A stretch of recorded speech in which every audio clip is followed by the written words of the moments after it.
Hello students, my name is Safa Mukadam and in this video I will show you how to calculate DB function in Microsoft Excel. So let's get started. सबसे पहले तो मैं आपको बता देती हूँ कि DB फंक्शन होता क्या है, DB फंक्शन हम इस्तेमाल क्यों करते हैं. DB फंक्शन मोस्ट प्रॉब्लम लोग तब इस्तेमाल करेंगे अगर आपको किसी वैल्यू का डेप्रिसिएशन निकालना है परसेंटेज के फॉर्म में, या दिखाना है आपको कि अगर जो आपने ओरिजिनल प्राइस से आपका जो असेट ख़रीदा है तो ईयरली फॉर्म में उसका एक्चुअल डेप्रिसिएशन क्या होना चाहिए, ये कैलकुलेट कैसे होता है, ये मैं आपको डीबी फंक्शन में बताऊंगी. तो व्हाट डज़ इट डू, पहले तो हम ये देख लेते हैं. This function calculate depreciation based upon a fix percentage. Fix percentage में जो रहता है हमारा डेप्रिसिएशन निकलता है. The first year is depreciated by the fix percentage. जो हमारा फर्स्ट ईयर का डेप्रिसिएशन निकलता है वो जो फिक्स परसेंटेज है वही अमाउंट पे निकलेगा. The second year uses the same percentage but uses the original value of the item less the first years of the depreciation. Second year का जब हम निकालने जाएंगे तो जो ओरिजिनल वैल्यू है उसके आइटम्स में से लेस हम लोग फर्स्ट ईयर का डेप्रिसिएशन करेंगे. Any subsequent year use the same percentage using the original value of item less the depreciation of the previous year. The percentage used in depreciation is not set by the user. The function जो हम लोग depreciation जब calculate करते हैं तो उसका जो value है वो user के हिसाब से set किया नहीं जाता है. The function calculate the necessary percentage which will be vary based upon the value inputted by the user. इसके अंदर कैसा रहता है कि जो वैल्यू आप डालोगे उसी के ऊपर नॉर्मली आपका डेप्रिसिएशन जो रहेगा वो निकाल के देगा. ठीक है. और इसके अंदर क्या है, an additional feature of this function is the ability to take into account when the item was originally purchase.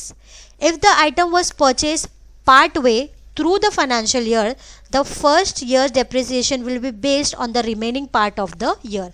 ये मोस्टली ज़्यादा अच्छा फंक्शन क्यों है कि आपको पूरा प्रॉपर जस्टिफिकेशन देगा कि आपने आपका आइटम कब परचेस किया था, कौन सी वैल्यू में परचेस किया था, और वो हिसाब से कि अगर जैसे 5 साल का आप वो एसेट पे आप ये लगाते हो कि 5 साल के हिसाब से इसकी एक्चुअल वैल्यू क्या होनी चाहिए, तो ये डीबी फंक्शन आपको यूज़ में आएगा कैलकुलेट करने के लिए. तो इसको यूज़ करके देखते हैं हम लोग. मैंने यहाँ पे एक टेबल बनाया है. टेबल में यहाँ पे मैंने क्रिएट किया है purchase price, life in years, salvage value. Purchase price मैंने लिखा है 5000, आप रुपीज़ में भी कर सकते हो, मैंने यूरोज़ में डाला है. Life of years, life in years मैंने इसका लिखा है 5 साल का, 5 साल की इसकी ये है ईयर्स की वैल्यू. सैल्वेज वैल्यू क्या है 200. अब ये सैल्वेज वैल्यू होता क्या है मैं आपको इसका पूरा अच्छे से डिस्क्रिप्शन बताती हूँ.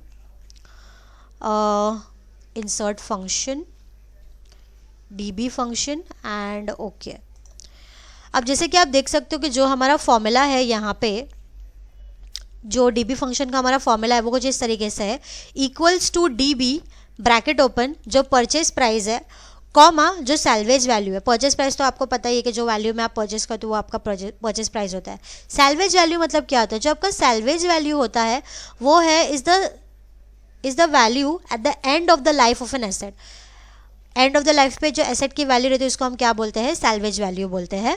फिर बाद में आपको बोल रहा है सैल्वेज वैल्यू के बाद लाइफ पीरियड टू कैलकुलेट, कितने पीरियड से आप उसको कैलकुलेट करना चाहते हो, और फिर बाद में कितना मंथ या कितना ईयरली आप उसको कैलकुलेट करो, वो मंथ या ईयर आपको यहाँ पे लिखना रहेगा. ठीक है. या इसका फॉर्मूला है डीबी फंक्शन तक. तो इसको हम लोग यूज़ करके देखते हैं. यहाँ पे मैंने एक ईयर के हिसाब से भी बनाया कि 1 ईयर, 2 ईयर, 3 ईयर, 5 ईयर के हिसाब से एक्चुअल पहले ईयर पे कितना डेप्रिसिएशन चार्ज होगा, सेकेंड ईयर पे कितना डेप्रिसिएशन चार्ज होगा, थर्ड ईयर पे, फोर्थ ईयर पे, फिफ्थ ईयर पे कितना चार्ज होगा. तो इसको यूज़ करके देखते हैं. द फॉर्मूला इज़ DB, पूरा नहीं लिखना है, नॉर्मल लिखना है. DB bracket open. सबसे पहले हम लोग लिखेंगे कॉस्ट. कॉस्ट मतलब क्या रहेगा, जो मेरा परचेज प्राइस है वो वैल्यू को मुझे क्या करना है, सेलेक्ट करना है. कॉमा आपको फिर बोल रहा है सैल्वेज. सैल्वेज वैल्यू क्या है हमारी, तो जो सैल्वेज वैल्यू उसकी सेल को आप क्या करोगे, सिलेक्ट करोगे. सैल्वेज वैल्यू सेलेक्ट करने के बाद बोलता है हमको लाइफ, जो हमारे एसेट की लाइफ है वो कितने पीरियड की है, तो 5 ईयर्स की उसकी लाइफ है, तो जो 5 ईयर वाली सेल है वो आप सेलेक्ट करोगे. कॉमा आपको फिर बोलता है कितने पीरियड से या कितने मंथ से आप उसको प्रॉपरली डीबी फंक्शन को कैलकुलेट करने वाले हो. तो जो इसका ईयर है वो हम सिलेक्ट करेंगे. तो हमने ईयर कितना है, कितने हिसाब से हमको डेप्रिसिएशन कैलकुलेट करना है, 1 ईयर से करना है. तो आप 1 ईयर को सिलेक्ट करोगे, ब्रैकेट क्लोज करोगे, एंटर करोगे तो आपको इसका डेप्रिसिएशन मिलेगा पहले ईयर का डेप्रिसिएशन जो है वो है 2375। दूसरे ईयर का डेप्रिसिएशन कैसे कैलकुलेट करना है, equals to D B bracket open, जो मेरा ओरिजिनल कॉस्ट है वो वाली सेल मुझे क्या करना है, सेलेक्ट करना है, कॉमा उसकी सैल्वेज वैल्यू जो है उसकी सेल आपको सेलेक्ट करना है, दैट इज E5, कॉमा जो लाइफ वाली सेल है, कितने लाइफ है उसकी, 5 ईयर्स की लाइफ है, वो आपको सेलेक्ट करना है। वो करने के बाद कॉमा कितने पीरियड से हम इसका डेप्रिसिएशन निकाल रहे हैं, हम सेकेंड ईयर का डेप्रिसिएशन निकाल रहे हैं, तो नंबर 2 वाले जो सेल है वो आप सेलेक्ट करेंगे, ब्रैकेट बंद करेंगे, एंटर करेंगे, तो यहाँ पे इसको इसका आंसर मिलेगा, दैट इज 1246। थर्ड ईयर का निकालना तो सेम है, equals to D B bracket open, जो आपकी कॉस्ट वाली सेल है वो सिलेक्ट होगी, कॉमा जो इसका सैल्वेज वैल्यू है वो सैल्वेज वैल्यू सेलेक्ट करना है, कॉमा इसके बाद आपको बोल रहा है इसका लाइफ पीरियड क्या है, तो लाइफ पीरियड इसका 5 ईयर्स, कॉमा फिर इसका जो है पीरियड कितना है, तो थर्ड ईयर इसका पीरियड है, ब्रैकेट बंद, एंटर, तो यहाँ पे आपको इसका आंसर मिल जाएगा। आप यहाँ पे इसको ड्रैग करोगे, आपको इसका बाकी सब का भी आंसर मिल जाएगा। अभी आपको इसका टोटल डेप्रिसिएशन कैलकुलेट करना है, ठीक है। टोटल डेप्रिसिएशन कैलकुलेट करने के लिए पहले तो मुझे इसका आंसर फाइंड आउट होना चाहिए, तो इसके लिए मैं यहाँ पे वापस कैलकुलेट कर देती हूँ। D B bracket open, cost वाली सेल, कॉमा जो आपकी सैल्वेज वाली सेल है वो, कॉमा जो आपका लाइफ वाली सेल है वो सेलेक्ट करना है, कॉमा जो आपका पीरियड है वो, ब्रैकेट बन, एंटर, तो यहाँ पे आपको इसका आंसर मिल जाएगा। लास्ट 5th ईयर का डेप्रिसिएशन कैलकुलेट करना है, तो इक्वल्स टू आपका DB function equal to DB bracket open, select your purchase price, comma select your salvage value, comma select your life in years, comma select your year like your period, bracket close, enter, तो यहाँ पे आपको आपका depreciation मिल जाएगा। जैसे आप यहाँ पे देख सकते हो, डेप्रिसिएशन एक्चुअली होता क्या है, continuous reduction in the value of your price. जैसे आप देख सकते हो कंटिन्यूस जो हमारा प्राइस वो क्या हो रहा है, डिडक्ट हो रहा है, बढ़ नहीं रहा है, ईयर के हिसाब से जो हमारा प्राइस है वो क्या हो रहा है, डिडक्ट हो रहा है, मतलब रिड्यूस्ड हो रहा है। अब यहाँ पे मुझे इसका टोटल डेप्रिसिएशन फाइंड आउट करना है, तो इसका शॉर्टकट ऑल्ट इक्वल टू हम लोग प्रेस करेंगे, डायरेक्टली सम लगा के भी आप कर सकते हो, इक्वल टू, ठीक है, डायरेक्टली आप सम यूज़ करके भी कर सकते हो, तो equal to SUM sum bracket open, जो आपकी सेल है डेप्रिसिएशन की वो पूरी सिलेक्ट करनी है, ब्रैकेट क्लोज, एंटर, तो यहाँ पे आपको इसका आंसर मिलेगा, ठीक है। तो ये हमने डीबी फंक्शन फर्स्ट वाले इसमें किया है। सेकंड में आपको एग्जांपल बताती हूँ, मैंने एक एग्जांपल दिया है, यहाँ पे भी मैंने सेम टू सेम जो है डेप्रिसिएशन का मैंने डेटा बनाया है। परचेज प्राइस मैंने लिखा है 5000, सैल्वेज वैल्यू थी इसकी 1000, और लाइफ इन ईयर्स मैंने इसका लिखा है 5 साल का, और मुझे ईयरली इसके डेप्रिसिएशन को कैलकुलेट करना है। तो हम लोग कैसे करेंगे, नॉर्मली इसका डिस्क्रिप्शन में मैं पहले आपको पढ़ के बता देती हूँ कि this example shows the percentage used in depreciation, ठीक है। तो यहाँ पे आपको यहाँ पे बता रहा है कि जो परसेंटेज आपने डेप्रिसिएशन में यूज़ किया है, यहाँ पे आपको बाकायदा यहाँ पे बता दिया है। इसका मोस्टली यूज़ तो नहीं है कि नॉर्मली आपको आपका आंसर रिटर्न करके दे ही देगा। तो इसके लिए equals to D B bracket open, cost वाली जो सेल है आपकी सेलेक्ट करना है आपको, कॉमा फिर सैल्वेज वाली जो सेल है आपकी आपको वो सेलेक्ट करना है, कॉमा जो आपका लाइफ पीरियड है आपको वो वाली सेल सेलेक्ट करनी है, कॉमा जो आपका पीरियड है वो आपको आपकी सेल सेलेक्ट करनी है, ब्रैकेट क्लोज, एंटर, तो यहाँ पे आपको इसका आंसर मिल जाएगा। सेकेंड ईयर का फाइंड आउट करना है कि कितना डेप्रिसिएशन है, तो D B bracket open, purchase price, comma salvage value, comma life period, comma bracket बंद, एंटर, ठीक है। देखो अभी इसकी वैल्यू भी हमारी जो है वो रिड्यूस होते जा रही है, equals to D B bracket open, first purchase price, comma the salvage value, comma the life in years, comma the period, bracket close, enter. So this is 722 and the next one is 44. तो इसके लिए equals to DB bracket open after bracket open purchase price select करना है, comma salvage value, comma इसका life in years, comma इसका period, bracket close, enter. Okay तो इस तरीके से हमने जो है वो हमारा जो पहला एग्जाम्पल था उसमें किया है। ये आप देख सकते हो कि यहाँ पे आपको क्या बता रहा है, पहले मैं पूरा कंप्लीट कर देती हूँ। Equals to D B bracket open, select your cell of purchase price, comma, again select your cell of salvage value, comma, select your cell of life in years, comma, select your cell of the period. Okay तो आपका answer यहाँ पे आपको मिल गया. जैसे कि आप यहाँ पे देख सकते हो, आपको यहाँ पे डिस्क्रिप्शन में बता रहा है कि तो जो ईयर 1 का डेप्रिसिएशन है is based upon the original purchase price alone.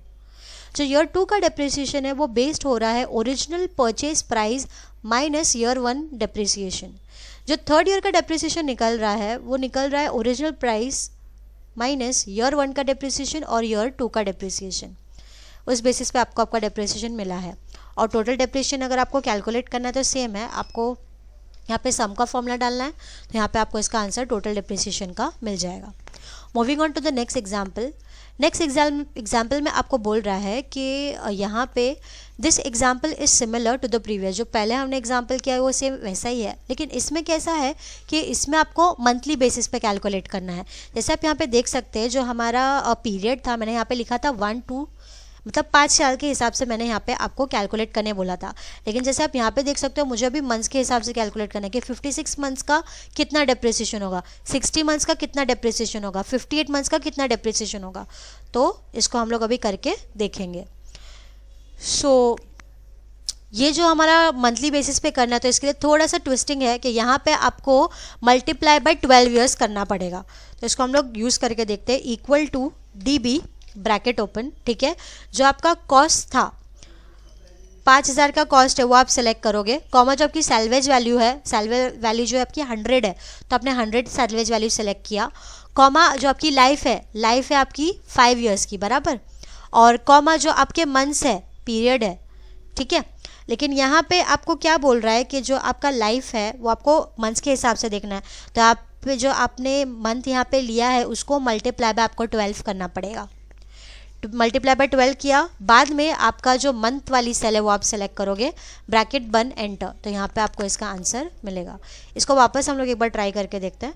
Equal to DB bracket open, जो आपकी प्राइस वाली सेल है वो सेलेक्ट करना है, कॉमा जो आपका सैलवेज वैल्यू है आपको वो सेलेक्ट करना है, ठीक है.